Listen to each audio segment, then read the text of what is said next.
Hi, my name is Dr. Richard Abbey.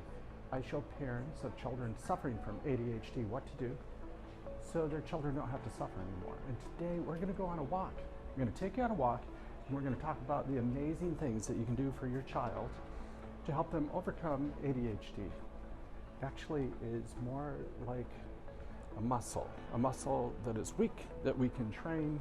It's actually that easy. With modern technology and the techniques that we put together, there's many ways that you can actually train your child's brain to get better. You wouldn't be in an NBA competition or NFL competition and just show up. You know, in the 1950s, they used to do that. In fact, it was actually controversial not too long ago that lifting weights would kind of make your body all funky or doing too much exercise, but we know that's not true. In fact, today there's like whole sciences behind it and computers behind it and whole programs that you can do for your body.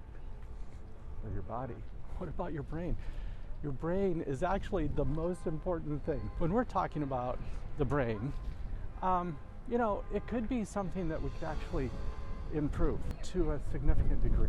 We could actually do exercises. So if you think about the muscles, how do you improve muscle strength?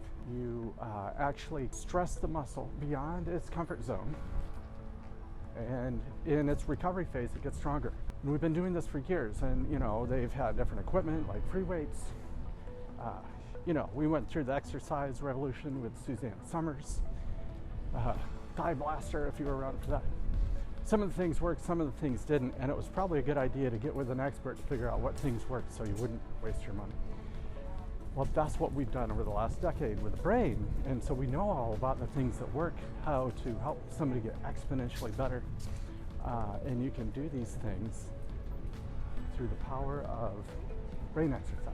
So the thing about neuroplasticity is that it's not new.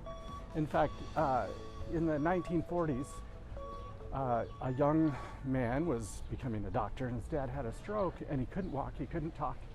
And so guess what he did? He said, "Hey Dad, we're gonna act like you're a baby, and we are going to train you to walk and talk again, just like you did from the very beginning." And guess what? It worked. And then over time, the dad got better, he was doing great. Later, they did an autopsy, and guess what? That part of the brain that was responsible for walking and talking was still damaged from the stroke. This man actually changed his brain and used different parts of his brain to overcome his weaknesses.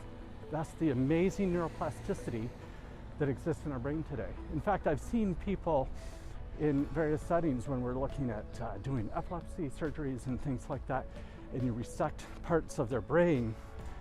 What you do is you go in and you see what parts of the brain works. You put half the brain to sleep and you test the brain to see what the language and memory is like, what visual memory is like, what language memory is like. So if you cut that part out, you know if it's going to work or not.